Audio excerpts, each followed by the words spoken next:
السلام علیکم۔ من آنگن کے پرندے بائے رفت سراج، لاسٹ پارٹ۔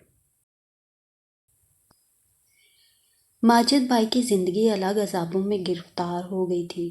وہ تو سمجھ رہے تھے کہ بس اب ان کا کام ختم۔ پتہ چلا لڑکی والوں نے انہیں اپنے گھر مدعو کیا ہے تاکہ قریبی رشتہ دار بھی رازنے کا موقع ہاتھ سے نہ جانے دیں۔ انہوں نے پھپھی سے بہت بے چارگی سے پوچھا تھا، آخر یہ دیکھنے دکھانے کا سلسلہ کب تک چلے گا؟ ماجد بھائی، اس دن تک جب تک آپ دلہن گھر تک لانے کا قصور نہیں کر لیتے، ماں کے بجائے صبا بولی، تو پاندان ٹٹولتی مومانی بھی مسکرا دیں۔ اس نے سوچا کہ آج دلہن کی تصویر حاصل کر کے ماجد بھائی کو ضرور دکھائے گی۔ ضمیر صاحب وغیرہ پرانے خیالات کے حامل تھے، لڑکی روبرو دیکھنے کا تو سوال ہی پیدا نہیں ہوتا تھا۔ اس نے ماجد بھائی کو سمجھا دیا تھا کہ ذرا اچھی طرح تیار ہو سکتا ہے وہاں کسی سراغ سے لڑکی کی آنکھ بھی ٹکی ہو۔ اس بات پر تو ماجد بھائی کی پیشانی پر پسینہ پھوٹ نکلا۔ خیر، وہ اپنی سسرال آف وائٹ شاندار سوٹ پہن کر گئے جو انہوں نے کمپنی کی سلور جوبلی پر تیار کرایا تھا۔ صبا کو بس ایک ہی دھڑکا تھا کہ بیٹھے بیٹھے کہیں اور نہ پہنچ جائے۔ اپنے گھر میں تو وہ ان کے ساتھ لگی رہی تھی، اب لڑکی والوں کے ہاں ایسا کرنا اسے اچھا نہیں لگا تھا۔ اس نے بڑی منت سے کہا، ماجد بھائی بس 1 گھنٹے کے لیے چڑیاں طوطے کمپنی قطعی فراموش کر دیجیے گا۔ ان کے سسرال والے شاید ہونے والے داماد کی کم امیزی بھانپ گئے تھے، لہٰذا خود ہی طویل گفتگو سے اعتراض کیا۔ ان کی اسی سادگی اور کم امیزی پر ان کی ساس سر سے پاؤں تک لوٹ پوٹ تھیں۔ بہت ارمانوں سے شادی کا دن آیا۔ مومانی نے صبا کے لیے بھی کئی خوبصورت جوڑے تیار کرائے اور صبا پر تو اتنی ذمہ داریاں تھیں کہ اسے اپنا ہوش بمشکل تھا۔ رات جب دلہن گھر میں صبا کا نقشہ دیکھنے والا ہو رہا تھا، جھمکیوں کے سہارے ادھر ادھر جھول رہے تھے، آنکھوں کا کاجل پھیل گیا تھا، ہیئر سٹائل لٹوں کے بکھرنے سے نیا روپ اختیار کر چکا تھا۔ اس نے جلدی جلدی منہ ہاتھ دھویا، لان کا ڈھیلا ڈھالا سوٹ پہنا اور دلہن کے کمرے میں ہی چلی آئی۔ گاؤں تکیے کے سہارے ٹکی مہر بابی تھکی تھکی سی بہت پیاری لگ رہی تھی۔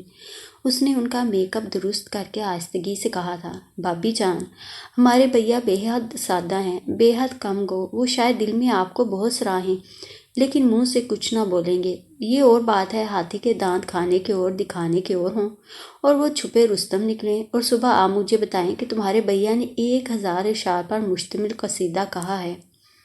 مہر جھینک کر مسکرا پڑی۔ وہ استقاع دینے والے عمل سے گھبرا کر ولیمے کی شب عمر کے کمرے میں چلی آئی۔ وہ باہر کھلانے پلانے میں مصروف تھا۔ وہ تھوڑی دیر لیٹنا چاہتی تھی۔ وہ تھوڑی دیر آنکھوں پر بازو رکھے لیٹی رہی، پھر کروٹ بدل لی۔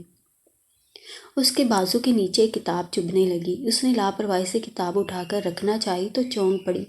وہ گزشتہ سال کی ڈائری تھی اور سرسری انداز میں ورق گردانی کرنے لگی۔ 25 اپریل کے صفحے پر اس کی نظریں ٹک گئیں۔ عمر کی پختہ تحریر میں رقم تھا، بعض اوقات محرومیاں بے حد خوبصورت ہوتی ہیں، بعض دعائیں شوگر کوٹڈ ہوتی ہیں۔ خدا نے مجھے صبا کی شکل میں ایک شوگر کوٹڈ دوا دی ہے، مگر بعض دعائیں بہت دیر میں اثر کرتی ہیں۔ میرا زخم، میری بیماری فوزیہ احسان ہے، اس کا علاج صبا کی صورت میں ہوا ہے۔ سارا دن ہنستا رہتا ہوں، مگر رات کو دریچے سے ٹک کر صرف فوزیہ احسان کو سوچنے کو جی چاہتا ہے۔ بعض اوقات اضطراب اتنا شدید ہوتا ہے کہ شدت سے جی چاہتا ہے کہ ایک بار اسے دیکھ لوں۔ ان شدتوں میں زندگی اس قدر تلخ، اس قدر پرآزار محسوس ہوتی ہے، اتنی محروم محسوس ہوتی ہے کہ فوزیہ میرے لہو میں زہر بن کر دوڑنے لگتی ہے۔ وہ شخص جو ان شدتوں سے گزرا ہو، اس کرب سے واقف ہو، وہ جانتا ہے، جان سکے گا کہ زندہ ہوتے ہوئے موت کیسے محسوس کی جاتی ہے۔ عشق میں کھو جاؤ گے تو بات کی تہ بھی پاؤ گے۔ صبا کے ہاتھوں کے پیروں پر لرزہ طاری تھا۔ وہ پیچھے مڑی۔ 2 مارچ۔ فوزیہ احسان، کیا تمہیں احساس ہے کوئی نظروں سے تمہاری عبادت کرتا ہے؟ اس نے آگے کے صفحات پلٹے۔ 6 مئی۔ آج الوداعی پارٹی تھی۔ فوزیہ احسان، تم سنہری شہزادی محسوس ہوئی تھی، کتنے انداز ہیں تم میں کہ میں پاگل ہو رہا ہوں۔ 11 جون۔ انسان مقدر کے سامنے کس طور بے بس ہے۔ تم نے بتایا کہ تمہاری شادی ایگزام کے فوراً بعد ہے۔ قصور تمہارا نہیں، میرا ہے۔ میں نے تمہیں کیوں پوجا، کیوں چاہا؟ تم نے تو کبھی مجھے خوش فہمی کا احساس نہیں دیا۔ زندگی میں بعض اوقات کس قدر بے بس ہوتا ہے انسان۔ اے خوبصورت شہزادی! 3 جولائی، آخر وہ مجھے کیوں نہیں بھولتی؟ 21 دسمبر، میں جینا چاہتا ہوں، اپنی زندگی گزارنا چاہتا ہوں، اس لیے میں نے دوا پی لی ہے۔ یہ دوا پورے خاندان میں یکتا ہے۔ بے حد خوبصورت اور پروقار زندگی کے کسی موڑ پر فوز احسان تم سے سامنا ہو اور میری دعا میرے ساتھ ہوئی، کم از کم تمہیں یہ احساس تو ہوگا کہ میں گھاٹے میں نہیں رہا۔ صبا بہت اچھی لڑکی ہے، کاش میں اس کی قدر کر سکوں۔ صبا نے ضبط سے آنکھیں بند کر لی، 2 آنسو اس کی آنکھوں سے لڑک گئے۔ اس نے ڈائری بند کر دی، اس نے کروٹ بدل لی۔ اب اس کا پورا وجود ہچکیوں کی زد میں تھا۔ وہ احساس توہین پر پھوٹ پھوٹ کر رو رہی تھی۔ اس نے سارا بوجھ آنسوؤں میں بہا دینا چاہا تھا۔ وقت کا پہیہ گھومتا رہا۔ اس نے اسکالرشپ کے لیے اپلائی کر دیا تھا۔ یہاں وہاں احتجاج امڑ پڑا۔ امی اس کی شادی پر مصر تھیں اور وہ مصر جانے پر اڑ گئی۔ وہ ریسرچ کے لیے جامعۃ الازہر جانا چاہتی تھی۔ اس کا فیصلہ بہت سوچ بچار کا نچوڑ تھا۔ اس نے اسلامیات میں ایم اے کیا تھا، اب پی ایچ ڈی کرنا چاہتی تھی۔ عمر کے کان میں پڑی تو سرے شام آ کر اس پر الٹ پڑا۔ کیا ڈرامہ ہے جی؟ بس اب یہ سب کچھ نہیں چلے گا، بہت پڑھ لیا، حد ہوتی ہے انتظار کی۔ مگر میں مزید پڑھنا چاہتی ہوں، اس نے لسانیت سے کہا۔ اگر انتظار نہیں کر سکتے تو تم شادی کر لو کہیں بھی۔ اس نے بے نیازی سے منہ پھیر لیا۔ اچھا تماشا ہے بھئی صبا، بس سب مذاق ختم۔ ویسے بھی میں بہت عرصے سے نوٹ کر رہا ہوں، تم بہت بدلی ہوئی ہو۔ بہت دنوں سے پلتا ہوا شکوہ آخر عمر کی زبان پر آ ہی گیا۔ سن لیا تم نے؟ بس اب پڑھائی ختم، دنیا یورپ جاتی ہے، یہ مصر کا قصد کرتی ہیں۔ وہ طنزیہ مسکرایا۔ اپنا اپنا سلیکشن ہے۔ وہ اس کی سمت دیکھے بنا گویا ہوئی۔ بس اب تم سے کہہ دیا میں نے، وہ حکمیہ انداز میں بولا۔ میں امی سے کہہ دوں گا کہ بس اگلی ماہ شادی ہوگی۔ وہ ٹیبل سے چابیاں اٹھا کر تیزی سے باہر چلا گیا۔ وہ کہکہا مار کر ہنس پڑی، ایسا کہکہا جس کا اختتام 2 ڈھلکتے آنسو تھے۔ اس نے باپ کی منت کی، سفارش کے لیے بھائی کو خط لکھا، بڑی خاموشی سے کارروائی میں مصروف رہی۔ امی اس سے بے حد سنجیدگی سے خفا ہو گئیں، تب وہ ماں کے سینے سے لگ کر رو دی۔ ماں، میں ایک انسان ہوں، مجھے اپنی زندگی گزارنے کا پورا اختیار ہے۔ میں کسی زخم خوردہ انسان کی دعا بن کر وقت گنوانا نہیں چاہتی۔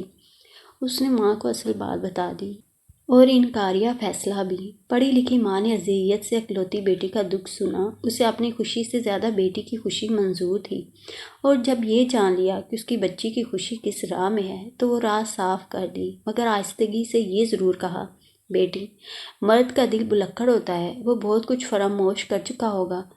مگر اس کی جانب سے انکار قائم رہا۔ کہا گیا اور بہت سے لڑکے ہیں، ان میں سے۔ اس کے جواب میں وہ خاموش رہی، البتہ دل میں کہا، امی ہو سکتا ہے ان کے بھی کراس ویٹ کیلنڈر نکل آئیں، کہیں گرد کی تہہ میں دبی کسی پرانے رومان کی کہانی۔ امی، اس سے پیشتر میرے معصوم اور سچے دل کا مذاق اڑایا جائے، میں اس سے بہتر سمجھتی ہوں کہ ایک لائق معلمہ بن جاؤں۔ اور پھر وہ ایک مارکے سے نمٹ کر پیازی شلوار سوٹ میں ملبوس، سیاہ گلاسز آنکھوں پر چڑھائے، ہینڈ بیگ بغل میں دبائے، ایک دن ایئرپورٹ پر موجود تھی۔ سامنے بے حد شاکی سا عمر کھڑا تھا۔ ماجد بھائی کو اس کے جانے پر سب سے زیادہ دکھ تھا۔ سب سائے دعاؤں کی چھاؤں میں رخصت کرنے آئے تھے۔ عمر بے حد خاموش تھا، وہ اس سے سخت ناراض تھا۔ مومانی آج کل صبا کو ضدی، خودسر، بے الگام کے خطابات سے نوازنے میں مصروف تھیں، اور کئی مرتبہ عمر سے کہہ چکی تھیں، ارے اس لڑکی کو اپنی پڑھائی اور اپنے حسن پر بہت زام ہے، خوب اچھی طرح ناک چنے چبواؤں گی، لو بلا بولیں بی اے کروں گی، بی اے کر لیا، ایم اے کر لیا، ارے میرا لڑکا بدھوں کی طرح انتظار کرنے کو رہ گیا ہے۔ سامان کلیئرنس کے بعد جب طیارے کی سمت روانہ ہوئی تو سب نے بے حد شدتوں سے خدا حافظ کہا۔ اس نے سنا، ابو کہہ رہے تھے، بیٹے پاسپورٹ دھیان سے رکھنا۔ ماموں جان کا خدا حافظ اور عمر کا شاید آخری سلام۔ ماجد بائی کا محبت برا فی امان اللہ طیارے میں فرسٹ کلاس میں تھی۔ اسے بے حد آزادی کا احساس ہو رہا تھا، خوبصورت فرسٹ کلاس پورشن کا سکون آفریں ماحول۔ وہ کافی انجوائے کر رہی تھی۔ سامنے ایک خاتون ایک پسندیدہ میگزین لیے بیٹھی تھیں۔ دونوں ایئر ہوسٹس 2 صاحبوں کی سمت توجہ تھیں۔ وہ اٹھ کر ان خاتون کے پاس آ گئی۔ کیا میں یہ میگزین لے سکتی ہوں؟ کیوں نہیں؟ خاتون خوش دلی سے مسکرائیں اور اسے دلچسپی سے دیکھا۔ وہ میگزین لے کر واپس سیٹ پر چلی آئی۔ اس کے عین مقابل ایک انگریز نوجوان بڑی روانی سے کچھ لکھنے میں مصروف تھا۔ لکھتے لکھتے وہ اپنے قلم کو جھٹکنے لگا، پھر لکھنے کی کوشش کرنے لگا، پھر چلا سا گیا اور اپنی پاکٹس ہاتھوں سے ٹٹولنے لگا۔ صبا اس کا جائزہ لے رہی تھی۔ اس نے اپنے بیگ سے قلم نکالا اور اس نوجوان کی سمت بڑھا دیا۔ نوجوان نے بہت تشکر سے اسے دیکھا اور دھیمے سے مسکرا کر تھینک یو کہا۔ پھر گھڑی دیکھی اور ایئر ہوسٹس کو بلایا۔ بے حد آہستگی سے کچھ کہا، جس کے جواب میں اس نے سر ہلایا۔ وہ مسلسل کچھ لکھنے میں مصروف تھا۔ تبھی ایئر ہوسٹس نے شیریں لہجے میں بلایا، مسٹر ایرک، واٹر پلیز۔ نوجوان نے بیگ سے ایک کیپسول برآمد کیا اور پانی سے نگل کر ایئر ہوسٹس سے تھینک یو کہا، پر اپنے کام میں مصروف ہو گیا اور صبا کو اس کے نام سے واقفیت ہو گئی۔ سامان کلیئرنس قاہرہ ایئرپورٹ پر کراتے ہوئے اسے عجیب سا اطمینان ہوا کہ اس کے برابر میں ایرک کھڑا کلیئرنس کرا رہا تھا۔ ایئرپورٹ سے باہر آ کر وہ پاپا کے دوست اسد صاحب کا انتظار کرنے لگی، جنہیں فون پر اطلاع کر دی گئی تھی۔ ایرک غالباً ٹیکسی دیکھ رہا تھا۔ صبا کو دیکھ کر بڑے دوستانہ انداز میں مسکرایا اور اس کے قریب آ کر پوچھا، کسی مدد کی ضرورت تو نہیں؟ صبا نے اس کا شکریہ ادا کیا اور بتایا کہ اس کے انکل آنے والے ہیں۔ انکل احسن اس کے والد کے بے حد قریبی دوستوں میں سے تھے۔ ان کی دوستی کی ابتدا 17 سال قبل ہوئی تھی، جب دونوں مختلف عہدوں پر پاکستانی سفارت خانے میں لیبیا آئے تھے، اور انہی کی وجہ سے اس کے پاپا اتنے مطمئن بھی تھے۔ انکل احسن مختار کئی بار گھر آ چکے تھے، وہ انہیں اچھی طرح پہچانتی تھی، اور پھر اس نے سیاہ کار سے انکل کو اترتے دیکھ لیا۔ وہ تیزی سے اتر کر اس کے سمت آئے تھے۔ طویل قامت، سرخ سر، بے حد شفیق انکل۔ اس کے دل کو عجیب سی تقویت اور اطمینان محسوس ہوا۔ اس کے سلام کا جواب دے کر بولے، معاف کرنا بیٹے، میں لیٹ ہو گیا، تم گھبرائی تو نہیں؟ ارے نہیں انکل، مجھے معلوم تھا آپ ضرور آئیں گے۔ وہ مسکرائی۔ ایرک ٹیکسی میں بیٹھ چکا تھا۔ صبا نے بلا ارادہ نگاہ سامنے اٹھائی تو ایرک نے بڑی رشتہ دارانہ بے تکلفی سے ہاتھ ہلا دیا۔ جواباً صبا کو بھی مسکرانا پڑا۔ وہ انکل کے پرسکون گھر چلی آئی۔ انکل لا اولاد تھے۔ اس کا اعلان گھر کی خاموشی بھی کر رہی تھی۔ آنٹی مصریوں کے سٹائل میں ملبوس ملی، اس کی پیشانی پر بوسہ دیا۔ 2-3 دن اس نے معلومات حاصل کرنے پر لگائے۔ رہائش کا مسئلہ حل کرنا چاہا تو آنٹی نے کہا وہ ان کے پاس ہی رہے گی۔ اس نے سوچا یہ تو بعد میں ہوگا، پہلے یونیورسٹی سے متعلق ضروری کارروائی سے نمٹ لے۔ انکل اس کی بے حد مدد کر رہے تھے۔ جامعۃ الازہر میں خود کو الازہر کی طالبہ محسوس کرتے ہوئے اسے عجیب سا افتخار محسوس ہوا۔ اس نے انکل کے ہمراہ تمام یونیورسٹی دیکھ ڈالی۔ عظیم الشان درسگاہ سے اسے عجیب سی انسیت کا احساس ہوا۔ پورا ہفتہ نہایت تھکا دینے والا تھا۔ اس دوران اس نے گھر پر بڑا مختصر فون کیا تھا، سوچا تھا بعد میں تفصیل سے خط لکھ ڈالے گی۔ ابھی وہ فارمیلٹی سے گزر رہی تھی، تحقیقی کام کا آغاز ابھی نہیں کیا تھا۔ لائبریری باقاعدگی سے جانے لگی تھی۔ اب اس نے منت کی کہ وہ ہاسٹل رہنا چاہتی ہے۔ آنٹی نے خفگی سے پوچھا کہ اسے کیا پریشانی ہے؟ تمہاری وجہ سے ہمارے ہاں بھی رونق ہو گئی۔ ان کا اصرار شدید تھا، پر پاکستان سے پاپا کا فون بھی آ گیا کہ انکل کے ہاں ہی رہائش اختیار کر لے، کوئی مضائقہ نہیں، وہ بہت مصر ہیں۔ دوسرے تمہاری امی کو بھی اطمینان رہے گا۔ اب وہ ہتھیار ڈال چکی تھی۔ انکل نے الازہر کے لائق ترین استاد سے اس کا تعارف کرا دیا اور ان سے توقع کی تھی کہ وہ اس غیر ملکی مگر ہم مذہب لڑکی کی بوقت ضرورت مدد کریں گے۔ وہ ذہنی طور پر خود کو اس نئے ماحول میں جذب کر لینا چاہتی تھی تاکہ کام سہل لگے۔ قاہرہ کے پر رونق راستوں سے گزر کر جب وہ انکل کے کاٹیج میں داخل ہوئی تو پہلی خبر یہ سنی کہ پاکستان سے اس کے منگیتر عمر کا فون آیا تھا۔ اس کے تیز قدم سست سے پڑ گئے۔ مت پریشان کرو مجھے، چھوڑ دو میرا پیچھا۔ اس نے کتابیں مسودے میز پر ڈال کر تھکے تھکے انداز میں سوچا تھا، عمر، تمہارے ڈبل کراس نے مجھے منزل سجا دی ہے۔ جو کچھ میں کر رہی ہوں اب یہ میری منزل ہے۔ میں شاید احمق ہوں مگر بے ایمان نہیں، نہ اپنے ساتھ بے ایمانی پسند کرتی ہوں۔ پاکستان چھوڑا تھا اس سے قبل تمہاری راہ۔ اس نے کپڑے اٹھائے اور باتھ روم میں چلی گئی۔ غسل سے فارغ ہو کر آنٹی کے تیار کردہ برگر کھائے اور چائے پی، مگر ذہن جیسے بری طرح الجھ چکا تھا۔ کچھ دیر بعد اس کا حل سوچا۔ وہ کاغذ قلم لے کر بیٹھ گئی۔ عمر صاحب، السلام علیکم۔ امید ہے بخیریت ہوں گے۔ میں یہاں بہت مصروف ہو گئی ہوں۔ قاہرہ مجھے بہت پسند آیا، مجھے زیادہ اجنبیت محسوس نہیں ہوئی۔ عمر، میرا تم سے رشتہ صرف فرسٹ کزن کا ہے، اس ناطے جب چاہے فون کرو، خط لکھو۔ منگیتر کا رشتہ اس روز ختم ہو گیا تھا جس دن ماجد بھائی کا ولیمہ تھا۔ سنو، فوزیہ احسان تمہیں چکمہ دے کر دوسرے کی منکوہا بن سکتی ہے، مگر تم میری خواہشات کے مدفن پر ریاکاری کا ملمہ چڑھا کر ظاہری خوشی اور باطنی نوحہ نہیں منا سکتے۔ ہم جتنی ایمانداری سے تعلق نبھاتے ہیں اسی ایمانداری سے رد عمل مانگ سکتے ہیں۔ مجھ میں ذہنی طور پر بھی کمی نہیں، اور شاید تمہاری بدقسمتی ہے کہ عام لڑکیوں کی طرح بے وقوف بھی نہیں ہوں، اس لیے فوزیہ احسان کے زخم خوردہ میں تمہاری دوا نہیں بن سکتی کہ دوا کئی مراحل سے گزر کر دوا بنتی ہے، اور میں ان مراحل سے گزرنے کے لیے، وہ بھی ایک بے ایمان آدمی کے لیے، قطعی تیار نہیں۔ میری قربتوں میں فوزیہ احسان کے لیے زندہ رہنے والے انسان، میں کہ خود دار لڑکی یہ توہین برداشت نہیں کر سکتی۔ میں حاسد نہیں، عملی اور سچی ہوں۔ تم جانتے ہو، اس کائنات کی سب سے خوبصورت بات، اس کائنات کی سب سے اٹل حقیقت محبت ہے، مگر عمر، محبت میں بائرن کی وہ عورت نہیں بن سکتی جو مرد کا آخری رومانس بننا چاہتی ہے۔ عمر، بااصول اور سچے لوگ بعض اوقات کس قدر محروم ہوتے ہیں۔ عمر، میں تم پر عنایت کر سکتی ہوں، میں تم پر رحم کھا سکتی ہوں، محبت نہیں کر سکتی۔ تم نے جو احساس توہین مجھے دیا ہے، اس نے مجھے اس قدر کرب و اضطراب بخشا ہے کہ مجھے محبت کی بات یاد ہی نہیں رہتی۔ تم کسی ایسی لڑکی کا انتخاب کر لو جو صرف روٹی کپڑے اور تمہارے ظاہر کی طالب گار ہو، جس کے کانوں میں امرت ٹپکانے کے بعد تم کروٹ بدل کر فوزیہ احسان کی تلاوت کر سکو۔ میں ہر چیز کو اس کی اصلیت میں دیکھ کر مطمئن ہوتی ہوں۔ میرا خیال ذہن سے نکال دو، میں تمہاری روایتی بیوی بن کر نہیں رہ سکتی۔ میرے نزدیک زندگی محبت کا مشن ہے۔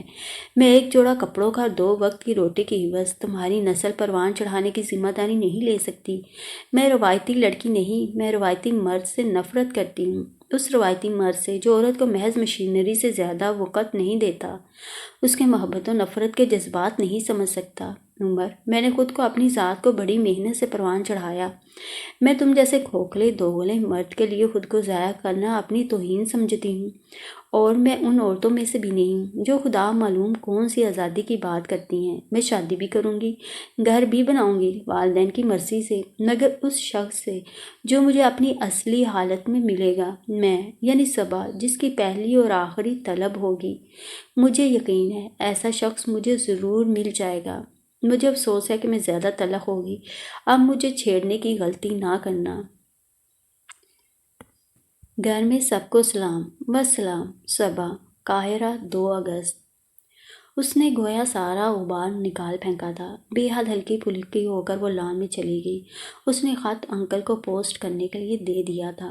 موٹی موٹی کتابوں میں گم رہ کر وہ بے حد خوش تھی۔ کبھی ماجد بھائی کو فون کرتی، ان کے آفس ان سے باتیں کر کے دل کھول کر ہنستی، کبھی گھر سے فون آ جاتا اور وہ ماں سے اپنی دل کی بہت سی باتیں کر ڈالتی۔ امی سے اسے معلوم ہوا تھا کہ اس کے فیصلے کے بعد ممانی کا رویہ بہت ناگوار ہے، اور عمر نے تو بالکل آنا چھوڑ دیا ہے۔ اس نے ماں سے کہا، امی آپ کیوں پرواہ کرتی ہیں؟ آئندہ سال بھائی جان پاکستان منتقل ہو جائیں گے، پھر میں بھی آ جاؤں گی، اور ممانی نے بنانے والی باتیں کب کی ہیں؟ یہ گاڑی تو آپ کی قوت برداشت کے بل پر چل رہی ہیں۔ اور عابدہ بیگم کو اپنی سمجھدار بیٹی کی باتیں سن کر بہت سی طمانینت کا احساس ہوتا۔ اس روز اسے کافی دیر ہو گئی تھی۔ گھر آئی تو آنٹی مہمانوں میں گھری بیٹھی تھی، غالباً پورا کنبہ تھا۔ جدید مصر ان کی پوشاک سے ظاہر تھا۔ 2 لڑکیاں 2 لڑکے، جن میں ایک کافی بردبار سا تھا، اور ان کے والدین۔ آنٹی نے اس کا تعارف کروایا اور بتایا کہ یہ ان کے پڑوسی ہیں، 3 ماہ بعد امریکہ سے واپسی ہوئی ہے، سیر کی غرض سے گئے ہوئے تھے۔ پھر اس نوجوان سے انگریزی میں مخاطب ہوئی، احمد، تمہیں یہ جان کر خوشی ہوگی کہ یہ میری بیٹی بھی الازہر کی طالبہ ہے۔ اس نوجوان کے چہرے پر خوشیوں بھرے تاثرات واقعی نمودار ہوئے۔ صبا بھی خوش ہوئی یہ جان کر کہ وہ اس سے سینئر ہی صحیح مگر الازہر سے متعلق ہے۔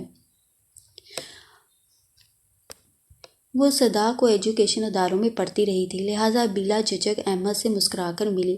احمد نے بتایا اس کا پورا نام احمد الخماش ہے، اس کے والد بزنس مین ہیں اور ان کا نام ان کے والد نے اپنے دل پسند قائد جمال عبد الناصر کے نام پر عبد الناصر رکھا تھا۔ آنٹی نے احمد کے دیگر بہن بھائیوں سے تعارف کروایا۔ لڑکیوں نے اس دراز بالوں والی نازک سی گڑیا کو بے حد پسندیدگی سے دیکھا تھا۔ اب اس کا اور احمد کا ساتھ ہو گیا تھا، دونوں اکثر اکٹھے ہی یونیورسٹی جاتے، البتہ واپسی مختلف اوقات میں ہوتی تھی۔ بعض اوقات وہ اس کے انتظار میں بیٹھ جاتا اور تھکن سے چور باہر آ کر دیکھتی تو اس کے خلوص سے متاثر ہو جاتی، پھر ہنس کر کہتا، احمد مجھے اسکول بہت یاد آتا ہے، جتنا نظم و ضبط وقت کی پابندی اسکول میں ہوتی ہے کہیں نہیں ملتی دوبارہ۔ وہ حیران ہو کر اسے دیکھتا، تمہیں اچھی لگتی ہیں پابندیاں؟ ہاں، قوانین اس لیے بنائے جاتے ہیں کہ انسان جانور سے نمایاں نظر آئے۔ بھئی تم پہلی پاکستانی لڑکی ہو جس نے مجھے اتنا متاثر کیا ہے۔ وہ مسکراتا، کیا سب پاکستانی لڑکیاں ایسی ہوتی ہیں، اتنی موڈلیسی، وقت کی پابند؟ ارے نہیں الخماش، میں نمائندہ نہیں ہوں، شاید بہت تنہا ہوں۔ بھئی جس طرح قدیم مصر میں تم نے جدید مصر بنا لیا ہے اور 3 نسلیں اپنے اپنے تضادات کے ہمراہ مصروف کار ہیں، بالکل اسی طرح ہمارے ہاں کا معاملہ ہے۔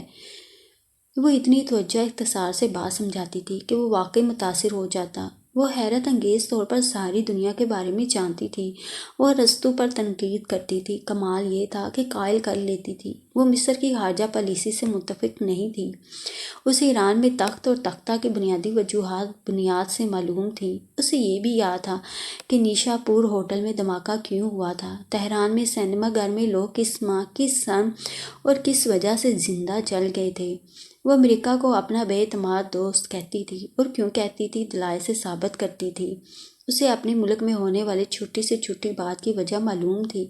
وہ اپنے رہنماؤں کی شان بڑھانا جانتی تھی۔ وہ اتنی انتہا پسند تھی کہ بنگلہ دیش کے بجائے ہمیشہ مشرقی پاکستان کہتی تھی اور اپنی وطن دوستی کا اظہار یوں کرتی تھی کہ یہ واحد سچ ہے جسے میری روح آج بھی ایک واہمہ سمجھتی ہے۔ الخماش اتنی سی جسم میں اتنا کل دیکھ کر سخت حیران ہوتا تھا۔ وہ فارسی، اردو، انگریزی، عربی روانی سے بولتی تھی۔ اتنی خوبصورتیوں، اتنی خوبیوں کے باوجود وہ اتنی بے نیاز تھی کہ یقین نہیں آتا تھا۔ وہ مصر اور امریکہ کے مختلف پرچوں میں اخبارات میں اپنے مقالات بھیجتی تو ایک نظر الخماش کو بھی دیکھنے کو دیتی۔ اس پر الخماش نے کہا تھا، میں صرف تمہاری وجہ سے پاکستان ایک بار ضرور دیکھنے جاؤں گا۔ اس کے مقالات پر تبصرے شائع ہوتے، وہ بنڈل کے بنڈل پاکستان باپ کے پاس بھجوا چکی تھی۔ اسے اتنی حوصلہ افزائی ملی تھی کہ اس میں ایک شاہانہ بے نیازی جھلکنے لگی تھی۔ اس روز وہ الخماش سے کتاب لینے لکڑی کا زینہ کھٹ کھٹ طے کرتی اوپر پہنچی تو ایک شناسا چہرہ دکھائی دیا۔ اس نے فوراً ذہن پر زور دیا تو یاد آ گیا، وہ اس کا ہوائی ہم سفر ایرک تھا۔ ایرک نے بھی اسے پہچان لیا تھا۔ وہ برطانوی شہری تھا، اس کا باپ مصری سفارت خانے میں تھا اور ماں پاکستان کے ایک ہاسپٹل میں سینئر ڈاکٹر تھی جو جلد ہی مصر منتقل ہونے والی تھی۔ ایرک اس سے بڑے احترام سے پیش آیا، یہ جان کر کہ وہ ایک محقق ہے۔ الخماش نے اس کی بے حد تعریف کی اور ایرک کے بارے میں بتایا، وہ بھی آکسفورڈ یونیورسٹی میں لسانیات کا طالب علم ہے اور اس کا گہرا دوست ہے۔ اس دوران وہ آرام کی خاطر اپنے بھائی کے پاس شکاگو جانے کا پروگرام بنانے لگی تو معلوم ہوا کہ ایرک بھی شکاگو جا رہا ہے اپنے ایک پرانے دوست سے ملنے۔ اس نے آنٹی کو لے جانا چاہا مگر آنٹی نے انکار کر دیا کہ وہ حال ہی میں امریکہ سے واپس ہوئی تھیں تو وہ اس مرتبہ اکانومی کلاس میں ہم سفر تھے۔ ایرک نے اسے بہت مزے کے واقعات سنائے۔ وہ تقریباً ساری دنیا گھوم چکا تھا۔ شکاگو پہنچ کر وہ بھائی اور بچوں میں اتنی مصروف ہو گئی دھیان بھی نہ آیا کہ ایرک بھی اسی شہر میں موجود ہے۔ وہ ایک روز سیڑھیوں میں بچوں کے ہمراہ بیٹھی خوش گپیوں میں مصروف تھی کہ پھلوں کے لفافے اٹھائے نیلی آنکھوں والا ایرک مسکراتا ہوا آ گیا۔ اس نے بڑی سادگی سے ایرک کو بتایا، جب میں برطانوی کرکٹ ٹیم کے پیارے پیارے کرکٹرز کو دیکھتی تو جی چاہتا ان سے دوستی کروں، اور اب مجھے بہت خوشی ہے کہ ان میں سے تم کسی نہ کسی سے ملتے ضرور ہو۔ مجھے تمہاری دوستی سے خوشی ہوئی ہے۔ دراصل ایرک، میں خواہ متاثر ہونے والوں میں سے نہیں ہوں، بس مجھے خوبصورت چہروں کے درمیان رہ کر خوشی محسوس ہوتی ہے۔ اور وہ اس درجہ صاف گو تھی کہ وہ دل میں کئی بار ہاؤ اسٹرینج کہتا۔ وہ نہایت سیدھا سادہ نوجوان تھا جو نہ ڈرنک کرتا تھا نہ سگریٹ پیتا تھا، اور اتنا محتاط و حساس کہ کبھی صبا سے ہاتھ نہیں ملایا بلکہ مسکرا کر ہیلو کر دیا کرتا۔ اس کے نزدیک یہ ایک ایشین لڑکی کا بے حد احترام اور اس کی اقدار کا پاس تھا۔ اتنا معصوم اور خوش مزاج تھا کہ اس کی بھتیجی اور بھتیجے ایرک انکل کے پرستار ہو گئے۔ اس نے 20 دن بے حد خوشگوار ماحول میں گزارے، پھر وہ ساتھ ہی قاہرہ واپس آ گئی اور وہ اپنی تحقیقی سرگرمیوں میں مگن ہو گئی۔ دن اتنی تیزی سے گزر رہے تھے کہ اسے بالکل ہوش نہیں تھا۔ ایرک اور احمد الخماش سے وہ کافی دن سے نہیں ملی تھی۔ وہ اس کے ڈسٹرب ہونے کے خیال سے گھر بھی نہیں آتے تھے۔ الخماش کی بہنیں البتہ مستقل آتی جاتی رہتی تھیں، جنہیں آنٹی سنبھالتی تھیں۔ وہ تو دن رات لکھنے میں مصروف رہتی تھی۔ ایک طویل تھکا دینے والے معمول سے گزر کر اس نے سنا کہ انکل آنٹی اور ان کے ملنے جلنے والے نیل پر جا رہے ہیں۔ اس نے پڑھا تھا کبھی نیلا سمندر، تیز رو دریا انسان کے اعصاب کو تازگی عطا کرتے ہیں۔ وہ بے حد خوش ان سب کے ہمراہ نیل پر آئی تھی۔ بہت قصے سن رکھے تھے اس نے اس عظیم دریا کے۔ انکل نے اسے کئی مرتبہ گاڑی میں دریا کی صورت دکھائی تھی، مگر آج سب اہتمام سے آئے تھے۔ سب لوگ ادھر ادھر بکھر گئے تھے۔ الخماش اور ایرک ایک جگہ بیٹھے دریا میں کنکریاں مار مار کر بڑی سنجیدہ گفتگو میں مصروف تھے۔ آنٹی اپنی سہیلیوں میں کہکے لگا رہی تھیں۔ الخماش کی بہنیں تیراکی میں مصروف تھیں۔ وہ بڑی تنہا سی پانی میں ٹخنے ڈبوئے کھڑی تھی۔ اس نے گلاسز سر پر کھسکا کر سامنے بائیں سمت ایرک اور الخماش کی سمت دیکھا۔ الخماش سر جھکائے بات کر رہا تھا اور ایرک کی نظریں مستقل صبا پر ٹکی تھیں۔ صبا یوں بن گئی جیسے دیکھا ہی نہیں۔ تھوڑی دیر بعد اسے محسوس ہوا کہ کوئی اس کے پیچھے کھڑا ہے۔ اس نے گردن موڑ کر دیکھا۔ پشت پر ہاتھ باندھے ایرک آنکھیں سکیڑے مسکرا رہا تھا، اپنی بھاری آواز اور رواں انگریزی میں گویا ہوا۔ بور ہو رہی ہو صبا؟ ارے نہیں، وہ ہنس پڑی۔ اتنی رونق ہو رہی ہے، بور کیوں ہوں گی؟ وہ اپنی جین کے پائنچے گھٹنوں تک پلٹ کر اس کے ہمراہ دور تک پانی میں چلا آیا۔ کیا تمہارا دل نہیں چاہتا کہ تم پورا مصر دیکھو؟ ایرک نے اپنے پہلو کی سمت دیکھا جہاں صبا بڑی خاموش سی تھی۔ ابھی پڑھائی سے فارغ ہو لوں پھر سوچوں گی۔ وہ مسکرائی۔ تم اتنا کیوں پڑھ رہی ہو صبا؟ اچھا سوال ہے ایرک، پڑھائی بھی کبھی اتنی ہوئی ہے؟ وہ کھلکھلائی۔ تم بہت حاضر جواب ہو۔ ایرک لاجواب ہو گیا۔ میرا مقصد ہے تمہارے والدین نے تمہاری شادی نہیں کی بلکہ اتنی دور پڑھنے بھیج دیا۔ بھئی تم نے ایک دانہ دے کر پورے غلے کا اندازہ کر لیا۔ ہمارے ہاں بھی اکثر والدین اپنے بچوں کو اعلیٰ تعلیم دلوانا اپنا فرض سمجھتے ہیں۔ میرے والدین کو فخر ہے کہ میں اعلیٰ تعلیم حاصل کر رہی ہوں۔ رہی شادی، یہ بھی ہو جائے گی تمہاری مرضی سے۔ ہاں، میری بھی لازماً مرضی ہوگی۔ اس نے اڑتے پرندوں کے ساتھ ساتھ نظریں دوڑا کر کہا۔ صبا، مذہب کے بارے میں تمہارے کیا خیالات ہیں؟ صبا کا دل بڑے زور سے دھڑکا۔ اس نے کنکھیوں سے ایرک کو دیکھا۔ مذہب اس کائنات کی سب سے خاص اور بہت اہم چیز ہے۔ یہ انسان کو ایک خاص ڈب، خاص طرز پر پابند کرتا ہے۔ یہ پابندیاں بڑی عقیدت سے قبول کی جاتی ہیں، سب سے بڑھ کر یہ کہ مذہب انسان کے باطن سے ہم کلام ہوتا ہے۔ اس کا تعلق انسان کے خمیر و قلب سے ہے۔ کیا اسے بدلنا آسان ہے؟ میرا مطلب ہے یہ تبدیلی انسان اختیار کر سکتا ہے آسانی سے؟ نہیں ایرک، مذہب کا تعلق مادیت سے نہیں ہے، اور وہ لوگ جو مادی شے حاصل کرنے کے لیے مذہب بدلنے کا فیصلہ ایک لمحے میں کر لیتے ہیں، میں سمجھتی ہوں ان کا کوئی مذہب نہیں، کوئی مقصد حیات نہیں، کوئی تعین حیات نہیں۔ ایرک الفریڈ، یہ آمادگی دنیا کی تمام آمادگیوں میں سب سے مشکل ترین آمادگی ہے۔ جس کا کوئی مذہب نہ ہو، مذہب سے محبت نہ ہو، وہ اعتبار کے لائق نہیں ہوتا۔ مذہب کے متعلق میں بے حد جذباتی ہوں۔ ایرک نے اپنی مایوس نظریں اس پتھر لڑکی سے ہٹا لیں۔ وہ سر جھکا کر سوچ رہا تھا کہ اس موضوع کو بدلنے کے لیے کون سی خوشگوار بات کرے۔ صبا نے اس کی مشکل آسان کر دی۔ گلاسز آنکھوں پر ٹکا کر بولی۔ آؤ ایرک، ادھر چلیں۔ الخماش تنہا بیٹھا ہے۔ وہ واپس پلٹ آئے۔ آنٹی اپنی لڑکپن کی پکنکوں کا تذکرہ کر رہی تھیں جو انہوں نے کثیر تعداد میں پاکستان میں منائی تھیں۔ الخماش کی ماما بہت دلچسپی سے سن رہی تھیں۔ سیاہ اسکرٹ پہنے، اسکن کلر کی جرابیں، پینسل ہیل، سر پر باریک سیاہ رومال، وہ مصر آ کر اپنے جدید طبقے پر تنقید کرنا بھول گئی تھی۔ سادات کا مصر شاہ ایران کا مصر بن چکا تھا۔ وہ اسلامی ملک میں بڑے جذبے سے آئی تھی، مگر نکاح کی سچائی یہاں بھی میسر نہیں تھی۔ کھانے پینے کا سلسلہ شروع ہوا، ایک ہنگامہ ہوا۔ گھر آتے آتے سب اس قدر تھک چکے تھے کہ آتے ہی بستروں پر پناہ ڈھونڈی۔ اگلے روز وہ باہر بیٹھی آنٹی کے کرتے پر کڑھائی میں مصروف تھی کہ الخماش چلا آیا۔ بلو جین اور وائٹ شرٹ میں سوئی سوئی آنکھوں والا الخماش بے تحاشا سنجیدہ نظر آ رہا تھا۔ کیا ہو رہا ہے؟ آنٹی کہاں ہیں؟ وہ قریب کرسی پر بیٹھ گیا۔ ارے بھائی، تمہیں اتنی فرصت مل جاتی ہے؟ وہ کرتا الٹ پلٹ کر دیکھنے لگا۔ اچھا، تو کیا میں سونے اور پڑھنے کے اور کوئی کام نہیں کر سکتی؟ وہ ہنس کر اسے دیکھنے لگی۔ وہ کرتا واپس رکھتے اسے گہری نظر سے دیکھ کر رہ گیا۔ خیریت؟ آج بہت چپ چپ ہو۔ ایسے ہی طبیعت ٹھیک نہیں ہے۔ وہ کہیں اور گم تھا۔ کیا کوئی پریشانی ہے؟ ارے نہیں۔ وہ جیسے ہوش میں آ گیا۔ اور تمہارا کام کتنا رہ گیا؟ بس تقریباً ختم ہی سمجھو۔ وہ مسکرائی۔ بس اب تو شاید ہم تمہارے ملک میں 3-4 ماہ کے مہمان ہیں۔ ہاں، تم مجھے بہت یاد آؤ گی۔ بہت اچھا وقت گزرا۔ بس؟ صبا نے نظریں اٹھائیں۔ وہ نیچے دیکھ رہا تھا۔ یہ ایرک نظر نہیں آ رہا آج کل؟ وہ اس کی بے وجہ کی خاموشی سے بد دل ہو کر بولی۔ ایسے ہی ڈپریس ہو رہا تھا۔ تم پر نگاہ پڑی تو سوچا تمہارے پاس بیٹھنے سے کچھ طبیعت بہلے گی۔ وہ رک کر بولی۔ تم بور تو نہیں ہو رہی ہو؟ اس قدر بور ہو رہی ہوں بتا نہیں سکتی۔ وہ صاف گوئی سے بولی اور واپس کرتا اٹھا لیا۔ احمد، جیسے جیسے میرے جانے کے دن قریب آ رہے ہیں میرا جی چاہ رہا ہے۔ ہاں ہاں، وہ بے تابی سے بولا۔ میرا جی چاہ رہا ہے اڑ کر اپنے وطن پہنچ جاؤں۔ اب مجھے امی پاپا بہت شدت سے یاد آ رہے ہیں۔ اس کی آنکھوں میں آنسو مر آئے۔ ارے تم تو اتنی مضبوط ہو کر رو رہی ہو۔ پتہ نہیں امی مجھے کس طرح بلاتی ہوں گی۔ وہ اس کی بات نظر انداز کر کے آنسو خشک کرتے ہوئے بولی۔ ارے تم روتی بھی ہو؟ وہ ہنس دیا۔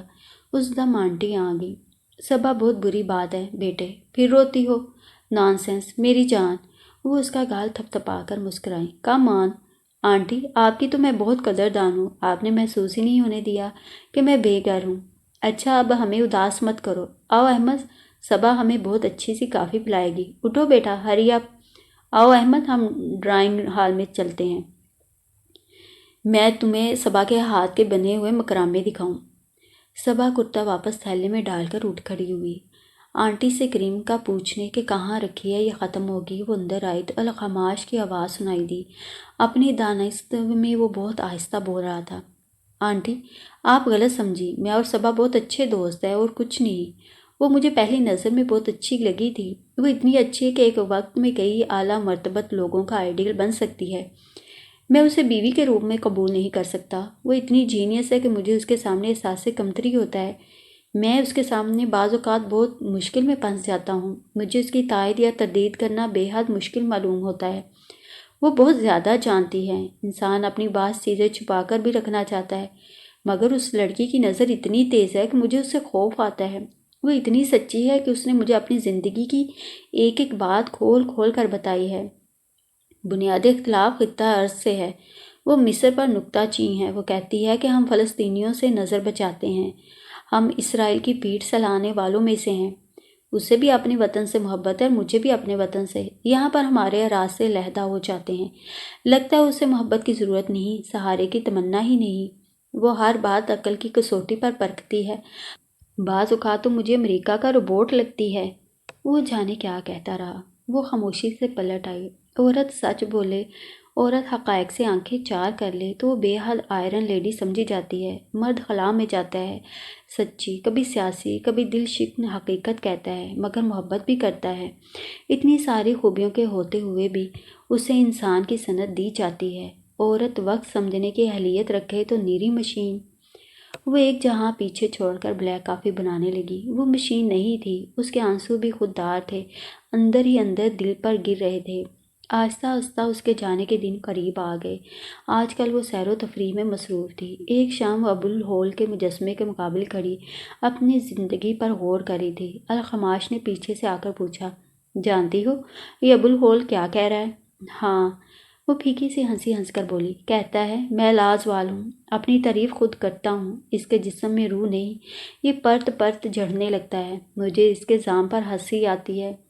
الخماش نے کرتی سے نظر ڈالی۔ تو پھر بس اب جانے والی ہو؟ بھائی تمہیں کیا فرق پڑے گا؟ وہ بے تاثر ہوگی۔ بہت، اس لیے کہ مجھے اپنی عجلت پر تعصب ہوتا ہے۔ وہ نیچے سے پتھر چننے لگا۔ صبا نے چونک کر اسے دیکھا۔ صبا، میں شادی شدہ ہوں، ورنہ تم کو اپنی دسترس سے دور نہ جانے دیتا۔ اس نے سامنے دیکھ کر پتھر سے خواہاں نشانہ بنا لیا۔ صبا کا دل اس کی نظروں میں جھکنے لگا۔ لاہی، یہ چکر کب بند ہوں گے؟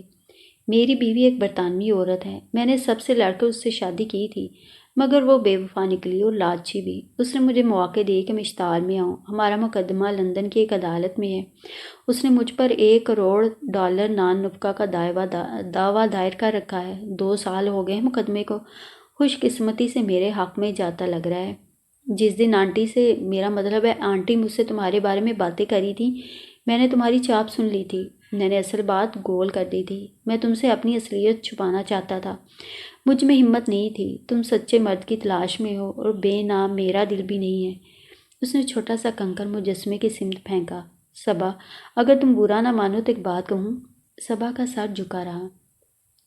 صبا، آج کی دنیا بڑی باشعور ہے۔ آج کا بچہ بڑے پختہ تصورات کے ہمراہ پیدا ہوتا ہے۔ وہ ہاتھ پاؤں میں توانائی آتے ہی بہت جلد اپنے دل بند آئیڈیل کو پا لینا چاہتا ہے، محسوس کر لینا چاہتا ہے۔ وہ زیادہ دیر اکیلا نہیں چل سکتا، ہر چند کے اسے راہ میں ٹھوکریں کھانی پڑیں، ہم سفر بدلنے پڑیں۔ میرا مطلب یہ ہے کہ تم شاید بہت لیٹ ہو گئی ہو۔ بے نام و نہاد سادہ ورق جیسا دل بہت مشکل ہے۔ صبا کو محسوس ہوا الخماش اسے جیت لینا چاہتا ہے۔ وہ سامنے اندھیرے دکھا کر اسے اپنا ہم نوا بنانا چاہتا ہے۔ تمہاری بیوی کا کیا نام ہے؟ اس نے بات بدل دی۔ گلوریا، مگر اب وہ میری بیوی نہیں۔ صبا ہلکے سے مسکرائی۔ غضب خدا کا، میں یہاں پڑھنے آئی تھی، خامد یا آئیڈیل ڈھونڈنے نہیں۔ کیا تمہیں میری بات کا اعتبار نہیں آیا کہ میں اس دن تمہیں سنانے کو جھوٹ بول رہا تھا آنٹی سے؟ نہیں، خیر، جھوٹ وہ بھی نہیں تھا، جھوٹ یہ بھی نہیں ہے۔ تم نے آنٹی سے بہت اہم بات کہی تھی کہ ہمارا بنیادی اختلاف خطہ ارض ہے، کہا تھا نا؟ ہاں، میں نے کہا تھا۔ اس دن میں تمہیں شدت سے ٹھکرانا چاہتا تھا، شاید اپنا کمپلیکس چھپانے کے لیے کہ تمہارے خیالات کے مطابق ٹھکرا جانے کے لائق تو شاید میں ہوں، جس کی بیوی نے 2 سال سے زندگی عذاب کر رکھی ہے۔ مگر اب تم جانے لگی ہو تو تمہیں کھونے کا احساس شدت سے ہو رہا ہے۔ تم بہت مضبوط لڑکی ہو، تمہارے اعصاب فولادی ہیں۔ شکریہ۔ آؤ ادھر چلے، دیکھو آنٹی تھک کر بیٹھی ہوئی ہیں، اور یہ انکل کہاں چلے گئے؟ اور الخماش نے مایوسی کے عالم میں ایک کنکر ابوالہول کو کھینچ مارا۔ واپسی پر اس نے الخماش سے پوچھا، کیا آنٹی تمہاری سلمیہ سے واقف نہیں ہے؟ اس نے گاڑی سے باہر دیکھتے ہوئے کہا، بہت اچھی طرح۔ آنٹی نے مجھ سے کہا تھا کہ صبا انہیں اپنی اولاد کی طرح عزیز ہیں۔ وہ چاہتی ہیں اب تمہیں مستقل یہی رکھیں۔ انہوں نے مجھ سے کہا کہ میں تم سے شادی کر لوں اور گلوریا والی بات تم پر ظاہر نہ کروں۔ ان کے خیال میں یہ کوئی بہت بڑی بات نہیں ہے، لیکن میں کیونکہ تم سے بہت اچھی طرح واقف ہو چکا ہوں، کوشش کے باوجود تم سے اپنی زندگی کا یہ اہم موڑ نہیں چھپا سکا۔ پیچھے سے آنٹی کی آواز آئی، ارے بچوں، کیا باتیں کر رہے ہو؟ ایسے ہی آنٹی، کوئی خاص بات نہیں۔ اور جب وہ ایئرپورٹ پر کھڑی سب سے مل رہی تھی تو آنٹی نے ماتھا چوم کر کہا، صبا جان، کوئی کوتاہی ہوگی ہو تو معاف کر دینا۔ تو صبا کی آنکھیں چھلک پڑی۔ اس نے آنٹی کے ہاتھ چوم لیے۔ جذبات کی غرغار نے اس کی زبان بند کر دی تھی۔ بلیک سوٹ میں ملبوس ایرک خوش اخلاقی سے مسکرا رہا تھا، سفید سوٹ میں پہاڑ سے محرومیاں اٹھائے۔ احمد الخماش مسکرا رہا تھا۔ اس کی بہنیں الوینا اور ربیہ اس کے جانے پر رنجیدہ تھیں۔ یہ اجنبی لوگ اب اس کے قریبی رشتہ دار بنے اس کے دل کا بوجھ بڑھا رہے تھے۔ اس نے سب کو وطن آنے کی دعوت دی تھی۔ وہ خوش دلی سے ایرک سے مخاطب ہوئی، ایرک، یاد ہے تم میرے پہلے ہم سفر تھے؟ ایرک نے نیلی مسکراتی آنکھوں سے اسے دیکھا۔ پھر وہ اندر بڑھ گئی اور جہاز میں بیٹھی سوچ رہی تھی، گھر میں تو بہت رونق ہو گئی ہوگی بھیا بھابھی کے جانے سے۔ ماجد بھائی کا بیٹا تو چلنے لگا ہوگا، امی نے بتایا تھا عمر کی شادی ہو گئی ہے، وہ اپنی بیوی کے ہمراہ ہنی مون ٹرپ پر گیا ہوا ہے۔ پاپا کتنے پیارے ہیں میرے پاپا، کبھی میری راہ میں حائل نہیں ہوئے۔ اے خدا، یہ یہاں سے وہاں تک چاہنے والوں کا کیسا سلسلہ بندھا ہے۔ پاپا پرسوں فون پر کتنے پیار اور افتخار سے مجھے ڈاکٹر صبا خان کہہ رہے تھے۔ وہ پیچھے سے پیچھا چھڑا کر اب اپنے گھر میں چہک رہی تھی۔ دل چاہ رہا تھا وقت کو پر لگ جائیں یا وہ اڑ کر گھر پہنچ جائے۔ وہ منہ اندھیرے کراچی پہنچی تھی۔ کلیئرنس کے بعد وہ باہر آئے، مارے خوشی کے آنکھوں میں آنسو آ گئے۔ امی، پاپا، بھیا، ماجد بھائی اس کے استقبال کو کھڑے تھے۔ امی اسے سینے سے لگائے پھوٹ پھوٹ کر رو پڑی تھیں۔ پاپا خوش دلی سے کہہ رہے تھے، ارے بھائی، بیٹی ڈاکٹر ہو کر PhD ہو کر آئی ہے، تم عجیب ہو کے رو رہی ہو۔ امی کو یقین نہیں آ رہا تھا کہ ان کی آنکھوں کے سامنے ہے۔ بھیا بھابھی سے ملنے کے بعد اس نے ماجد بھائی کا حال پوچھا، بھائی کے متعلق، بیٹے کے متعلق۔ وہ خاموشی سے مسکراتے رہے۔ اسے ان میں کوئی تبدیلی نظر نہیں آئی تھی، وہی خاموش گمسم سا انداز۔ وہ گھر آئی تو ملنے ملانے اور مبارکبادیوں کا سلسلہ شروع ہو گیا۔ وہ ہفتہ بھر مصروف رہی۔ اسی دوران اس پر سخت حساب شکن انکشاف ہوا کہ مہر بھابھی نے ماجد بھائی سے طلاق لے لی ہے۔ وہ لشتم پشتم ماموں کے ہاں پہنچی تھی۔ عمر کی دلہن ممانی کی پسند کی تھی۔ وہ بہت خوش تھیں۔ صبح سے خندہ پیشانی سے مسکرا کر ملی تھیں۔ ماجد بھائی کا خوبصورت اور صحت مند بیٹا آپا پال رہی تھیں۔ اس نے ممانی سے مہر بھابھی کے فیصلے کی بابت پوچھا تو وہ تھوڑی دیر کو خاموش ہوگی، پھر اٹھ کر اندر گئیں اور ایک سبز لفافہ اس کے سامنے لا کر ڈال دیا۔ صبا نے لفافہ کھولا۔ ماجد بھائی کے نام ایک طویل خط تھا۔ مسٹر ماجد، السلام علیکم۔ بعض باتیں تقدیر ہوتی ہیں۔ مجھے بے حد دکھ ہے کہ تمہارے گھر والوں نے مجھے قربانی کا بکرا سمجھا۔ تم آدمی نہیں، ایک برف کی سل ہو۔ تمہیں معلوم نہیں کہ محبت زندگی کی اٹل ضرورت ہے۔ میں نے تمہارے ساتھ جو دن گزارے وہ مجھے بھیانک خواب معلوم ہوتے ہیں۔ تمہیں تمہارے طوطے چڑیاں اور بیٹا مبارک، اور وہ جو تمہاری بہن بن کے میری شادی میں آگے آگے تھی، خود کو بہن بنا کر بچا گئی۔ ایسے ہی تمہاری ہمدردی تھی تو تم سے نکاح پڑھوا لیتی اور زندگی کار خیر میں صرف کرتی۔ ایسا مٹی کا مادو میرے لیے ہی رہ گیا تھا۔ خود مجھے عذاب میں ڈال کر پڑھائیاں کرتی پھرتی ہے۔ تمہاری اور اس کی عمر میں فرق ضرور تھا، مگر تم اس کے باپ کے برابر تو نہیں تھے۔ عمر کی منگیتر تھی۔ اسے عمر کی منگیتر کس نے بنایا تھا؟ اس کی چالاک ماں نے۔ سب کچھ میری سمجھ میں آ گیا۔ یہ بات سمجھ میں نہیں آئی کہ اس نے عمر کو کیوں ٹھکرا دیا۔ میرے لیے مٹی کا مادو ڈھونڈ کر اپنے لیے بادشاہ زاد سے تلاش کرتی پھرتی ہے۔ میری تو آہ پڑے گی اس پر۔ صبا کا وجود تھرا کر رہ گیا۔ اس سے آگے نہ پڑا گیا۔ مہر نے اتنی رقیق زبان استعمال کی تھی کہ اسے ممانی کے سامنے شرم آنے لگی۔ اس کی آنکھوں میں سمندر اتر آیا۔ ارے خدا معلوم کیا تکلیف تھی۔ اتنا سیدھا سادہ آدمی ملا تھا۔ دن کو رات کہتی تو وہ رات کہتا، رات کو دن کہتی تو وہ دن کہتا۔ ارے کم بختوں نے گھر نہیں بسانے دیا۔ اماں بابا کے کلیجے پر مونگ ڈلنا ہے، یہ لچھن ہوتے ہیں شریف زادیوں کے۔ اس پر بیٹے کی دعوے دار بن رہی تھی۔ باپ کے گھر سے جہیز میں لائی تھی بیٹا۔ اس نے خط لفافے میں ڈال دیا اور خاموش سی ہو گئی۔ اسی دم ماجد بھائی بھی آ گئے۔ اسے ماجد بھائی سے بے اندازہ شرمندگی کا احساس ہو رہا تھا۔ ارے بے صبا، تم کب آئیں؟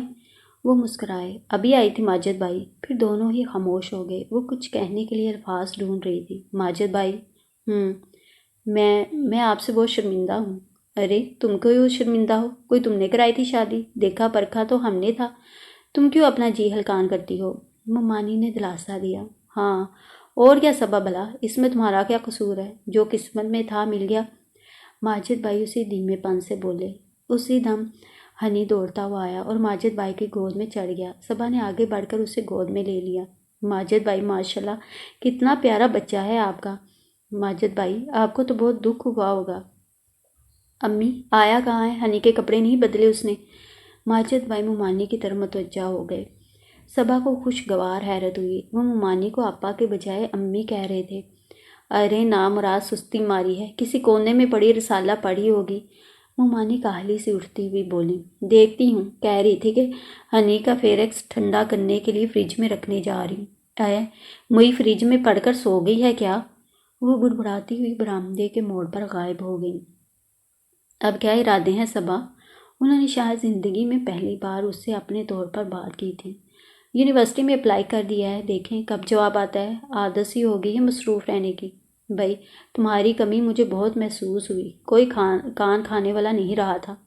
اچھا تو ہم آپ کے کان کھا کر زندہ تھے؟ وہ مصنوعی خفگی سے بولی۔ اور آپ کے پرانے طوطے بوڑھے ہو کر مر کھپ گئے یا نئی نسل کی رہنمائی کر رہے ہیں؟ ماجد بھائی بے ساختہ مسکرا دیے۔ اسے یہ گونا اطمینان ہوا کہ ماجد بھائی کے جی پر کوئی آزار نہیں، اسے ان میں کوئی تبدیلی محسوس نہیں ہوئی تھی۔ امی ایک بے لوث بہن تھی۔ بھائی نے صبا کو عمر کے لیے مانگا تو ان کی خوشی جان کر اقرار کر لیا۔ اب صبا نے اپنا عجیب و غریب فیصلہ سنا دیا تو وہ سوچ میں پڑ گئی۔ اتنی لائق فائق حسین و جمیل بیٹی، دنیا کیا کہے گی؟ اسے معلوم تھا ماجد بھائی کبھی نہیں مانیں گے اور اسی نے ممانی کو اس میدان میں دوڑایا اور وہی ہوا، ماجد بھائی نے انکار کر دیا۔ تب اس نے فون پر اپنی مخصوص تراری سے کہا، سنیے ماجد بھائی، اگر میری منگنی عمر سے نہ ہوئی ہوتی تو میں صرف آپ سے شادی کرتی اور خوشی سے آپ کے بچے پالتی اور آپ کے ساتھ بے حد خوش رہتی۔ دوسری طرف ماجد کی پیشانی پر پسینہ پھوٹ نکلا۔ سن رہے ہیں آپ، میں بھی کبھی آپ کو تنہا نہیں دیکھ سکتی۔ میں آپ کو رشتے کی مناسبت سے بھائی بولتی تھی، مگر اس طرح آپ میرے بھائی نہیں ہو گئے۔ اب وہ دلائل پر اتر آئی تھی۔ وہ ایک حقیقت پسند لڑکی تھی۔ وہ ان لڑکیوں میں سے نہیں تھی جو خواہ مخواہ کنواری رہ کر خود کو انٹلیکچوئل ظاہر کرتی۔ اسے یقین تھا کہ اس کا گھر بھی ضرور بنے گا، جہاں اسے امی کہہ کر مخاطب کرنے والی خوبصورت آسمانی روحیں ہوں گی، جنہیں وہ پودوں کی طرح سینچے گی، بھرپور زندگی گزارے گی، رات کے دھندلکوں میں اپنے ساتھی کے قلب پر صرف اپنا نام دیکھ کر سکون سے زندگی گزارے گی۔ محبت، ملکیت، وفاداری، اعتبار اس کے گھر کے در و دیوار پر نقش ہوں گے۔ اس نے آئیڈیل نہیں ڈھونڈے تھے، خود کو آئیڈیل بنانا چاہا تھا۔ اسے ڈبل مائنڈڈ اور ڈبل کراس کرنے والوں سے چڑ تھی۔ وہ کھرے اور سچے بے لوث لوگوں کی پرستار تھی۔ وہ محبت میں مصلحت اور کھوٹ کی آمیزش کو قابل سزا جرم قرار دیتی تھی۔ ماجد نے بمشکل کہا تھا کہ وہ سوچ کر جواب دے گا۔ تب اس نے فون کریڈل پر رکھ کر سوچا تھا، ماجد بھائی، اگر آپ میں قوت فیصلہ ہوتی تو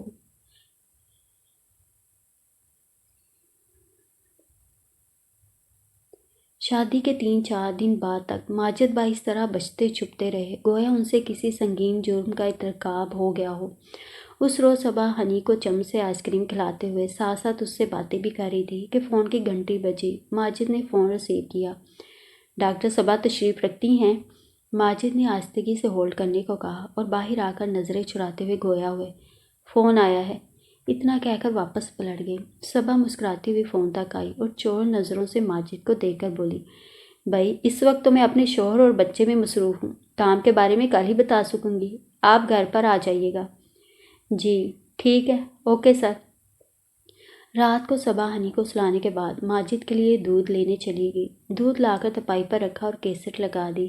لتا کی آواز ابھری، قدر مورے من کی بلم نہیں جانے، بلم نہیں جانے، سجن نہیں جانے۔ ماجد چند لمحے بے چین ہوئے، آخر بول پڑے، بھئی ہنی اٹھ جائے گا۔ اٹھ جائے گا تو میں سلا دوں گی۔ ماجد لاجواب ہو کر خاموش ہو گئے۔ بھئی تم پتہ نہیں اس شور میں کیسے کام کر لیتی ہو۔ وہ اٹھ کر پلیٹ تک آئے اور بٹن دبانا چاہا۔ صبا نے ان کا ہاتھ پکڑ کر اس عمل سے باز رکھنا چاہا۔ انگوری نائٹی میں بگڑے بگڑے ہیئر سٹائل کے ہمراہ، کانوں میں سونے کی جھمکیاں پہنے وہ اتنی دلربا لگ رہی تھی۔ اس پر ان کا مضبوط ہاتھ تھامے وہ انہیں روک بھی رہی تھی۔ سیاہ شلوار قمیض میں ملبوس ماجد بری طرح سٹپٹا گئے تھے۔ گرے بان کے تمام بٹن کھلے ہوئے تھے۔ صبا نے دودھیا بازو دراز کر کے گرے بان کے بٹن بند کرتے ہوئے آہستگی سے کہا، میں رات کو ایک پرانا گانا ضرور سنتی ہوں۔ سنا آپ نے؟ اور آپ نے پھر باقاعدگی سے شیو نہیں کی۔ اگر آپ نے آئندہ لاپرواہی کی تو میں آپ کو کبھی شیو بنانے نہیں دوں گی۔ ماجد نے اس اپنائیت پر نظریں اٹھا کر اس کا چہرہ دیکھا۔ ان کی سانسیں اتھل پتھل ہونے لگی تھیں۔ انہوں نے آہستگی سے اس کے ہاتھ ہٹا دیے تھے۔ صبا کرسی پر بیٹھ کر دوبارہ لکھنے میں مصروف ہو گئی۔ عمر اسے ہکا بکا کھڑا دیکھ رہا تھا۔ ارے بھئی سلام کرو ہمیں، کیا بے ادبی سے ٹکر ٹکر دیکھ رہے ہو؟ بابی ہوں تمہاری، ڈاکٹر صبا ماجد PhD، بال بچہ سمیت۔ اور عمر کو اپنی آنکھوں پر یقین نہیں آ رہا تھا۔ بلیو ساڑی میں ملبوس لمبے دراز بالوں کی جگہ پرپیچ ہیئر سٹائل اور مسکراتی آنکھوں کے ہمراہ ساتھ میں ہنی کو گود میں اٹھائی یہ صبا تھی۔ اور جب ممانی نے کہا تو اسے یقین کرنا پڑا۔ اس کی بیوی بھی حیرانی سے صبا کو دیکھ رہی تھی۔ ارے عمر، تمہاری دلہن تو بے حد کیوٹ ہے، اس نے تعریف کی۔ عمر خاموشی سے اندر بڑھ گیا۔ وہ عمر کی دلہن آسما سے باتوں میں مصروف ہو گئی، پھر کھانا کھا کر اپنے کمرے میں چلی آئی۔ ہنی کو فیڈ کیا۔ آیا سے کہا وہ اسے شام کو تیار کر دے، وہ ایک دن کے لیے امی کے پاس جائے گی۔ وہ وارڈروب میں سردیے نہ جانے کیا دیکھ رہی تھی کہ بے ساختہ اچھل پڑی۔ صبا، ماجد نے بڑی برہمی سے اسے پکارا تھا۔ جی، وہ آگے بڑھ آئی۔ یہ پنجرے خالی ہیں؟ انہوں نے باہر کی سمت اشارہ کیا۔ میں نے صبح سب پرندے اڑا دیے، وہ بے نیازی سے بولی۔ مارے جذب کی ماجد کا چہرہ سرخ ہو گیا۔ وہ ہونٹ کاٹنے لگے۔ صبا چاہ رہی تھی وہ چیخیں، برسیں، اسے ڈانٹے، مگر وہ خاموشی سے سلگ رہے تھے۔ صبا ان کے قریب چلی آئی۔ کوئی عورت اتنی بے نیازی برداشت نہیں کر سکتی۔ مجھے تو رشک آتا تھا ان پرندوں پر، جنہیں کھانے پینے کے علاوہ آپ کی توجہ بھی حاصل تھی۔ میں اور میرا بیٹا آپ سے اپنے حقوق کے لیے جنگ کریں گے، سمجھے آپ؟ ہم زندہ ہیں، ہماری چھتنار آپ ہیں، ہم آپ کے بغیر نہیں رہ سکتے۔ جس سے محبت کی جاتی ہے دل سے اس کا بھلا چاہا جاتا ہے۔ ہم سدا سے آپ کے خیر خواہ ہیں۔ گویا ثابت ہوا، ہمیشہ سے آپ سے محبت کرتے چلے آ رہے ہیں۔ میرا سب کچھ آپ ہے ماجد، ہنی کا سب کچھ آپ ہے ماجد۔ وہ عقل مند ہوشیار لڑکی انہیں ذات کا اعتماد بخش رہی تھی، ذہن میں گویا ننھے ننھے دیے اجال رہی تھی۔ اس لمحے انہوں نے اپنے وجود کو بے حد مضبوط محسوس کیا۔ عمر، صبا واقعی بہت اچھی لڑکی ہے۔ میں سوچتا ہوں کاش اتنی عقل مند مہر ہوتی۔ چھن چھن، صبا کے اندر کوئی چیز بری طرح ٹوٹی۔ شکست خوردہ عمر شاید صبا کے متعلق ریت رہا تھا، جس کے جواب میں ماجد نے بڑی سادگی سے صبا کا دل توڑا تھا۔ کیا قلب لوگ محفوظ ہیں جس پر کوئی نام آ کر مٹتا نہیں۔ بعض لوگوں کا حافظہ طاقتور ہوتا ہے صبا، وہ مکانوں کے نمبر پر سڑکوں کے نام نہیں بھولتے۔ انسانی تعلق تو ان سب سے اہم ہوتا ہے۔ نام یاد رکھنا محبت کی کسوٹی تو نہیں۔ اس کا دل اسے بہلا رہا تھا۔ تیرے دل کے آنگن کے منڈیروں پر کتنے یادگار پرندے پھڑپھڑا رہے ہیں۔ وہ نیلی آنکھوں والا ایرک، شناسائی کو امر بنانے کے جتن کرنے والا، اور اس سے بھی پہلے عمر، دوغلا اور بے اعتبار پرندہ جو تیری شاخ دل پر بے قرار تھا اور تو نے خوشی سے اڑا دیا تھا، اور صداقت سے ڈرنے والا، $1 کروڑ کی زنجیر میں گرفتار تیرا پرستار احمد الخماش، اور یہ پر کٹا آخری پرندہ ماجد۔ صبا، ماجد تو تیرے خیر خواہوں میں سے ہے، تجھے اپنی صداقتوں پر اعتبار نہیں۔ وہ شاید خود کو تیرا مجرم سمجھتا ہے، تو اسے احساس جرم سے آزاد کر۔ نام محبت نہیں ہوتے، محض یادداشت ہوتے ہیں۔ ان سب پرندوں کو فراموشی کا دانہ ڈال کر اپنے پر کٹے پرندے کے ناز اٹھا۔ یہ تیرے دل کی منڈیر چھوڑ کر جانے والا نہیں۔ دعا کر تیرا آنگن آباد رہے۔ نام محبت نہیں ہوتے، بعض اوقات محض یادداشت ہوتے ہیں۔